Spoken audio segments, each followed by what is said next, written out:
Arrow. Yes, I did not expect to like Arrow as much as I liked Arrow. I'll be honest. I was like, I'm not a comic book person. Like, I never was. I don't know the story behind Green Arrow. I don't know anything about it. So I went in completely blind, and I think in a way that was better, because I feel like a lot of fans may pick at things. Yeah. Like, they may be like, that's not exactly how I imagined it, or that's not exactly how, Justin Hartley would have said that line, Right. for example, him just being the last person we physically saw in the role. But I didn't have any of that. And I went in and I was not expecting a whole lot. Comic book. Expected them to not have the budget to do it entirely adequately, and yet They I was saved their budget from using the Lex Luthor mansion from Smallville. I mean, I was super impressed though. Like, some of my favorite parts of the pilot were the flashbacks to the island, and to, like, they're very small in a way that, like, obviously it's one man on an island, and everything he's going through, while parts of it are physical, like, the majority of it is mental, and it's hard to see that. And it's hard to see that in such a short amount of time, when all the pilot is doing is just setting up the fact that this is where he spent his time for X amount of years. But I hope they go back. Like, now that the pilot has introduced him as this vigilante that we all know the character to be, I hope the show flashes back and really shows how he got there, rather than just shows the, case of the week going forward of him going after a different bad guy every week. Right. Because he has that little notebook that's very revenge. I mean, he's just crossing out names in the notebook, and I'm like, wait, what? What happens when you finish your list? Because you could finish that list very fast. But you can find new names easily. I mean, that's how, like, things like my name is Earl and No Revenge can kind of get around things. You can keep adding names. I know. I'm just saying, yes. like, to keep him from finishing too fast. Yes.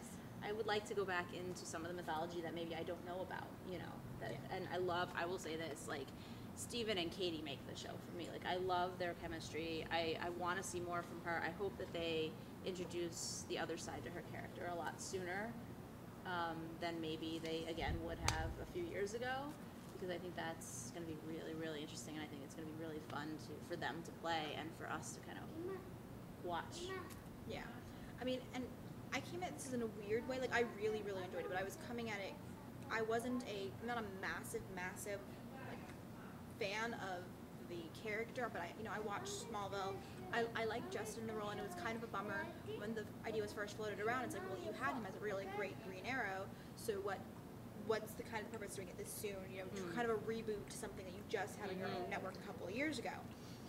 And so I wasn't going in it with prejudice, but I was kind of going in and saying, what is this guy bringing now that we didn't really see from Justin? What's the differences that separate? I can tell you, Salmon Ladder. Salmon Ladder. First of the podcast. First of Pretty the boy of the... Okay. Yeah.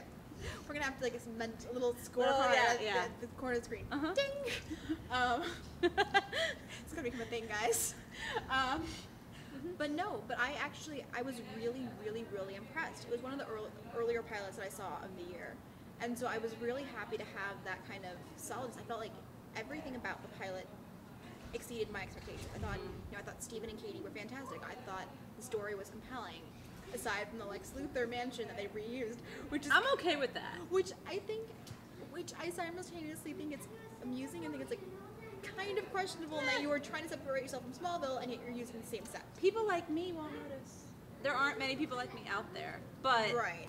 I mean, look, I'm in this business. I covered Smallville at the end. I did technically know, but it didn't take me out of the story, is what I'm saying. Yeah. I think if anything, what may take some fans out of the story is the fact that Justin played the role on the same network so recently. Yeah, it was like a year ago. And Justin's on the network in another role. Yeah. So I think if anything, but I feel like that would be doing the show and Steven a big disservice. Like, give it a shot, because once you do see it, you realize that he's really embodied the role. And he's makes making the role it. own. Yeah, exactly. He's not trying to copy Justin, and you may like some of the things that Justin did, but at the same time, you're gonna like a lot of what he's doing too.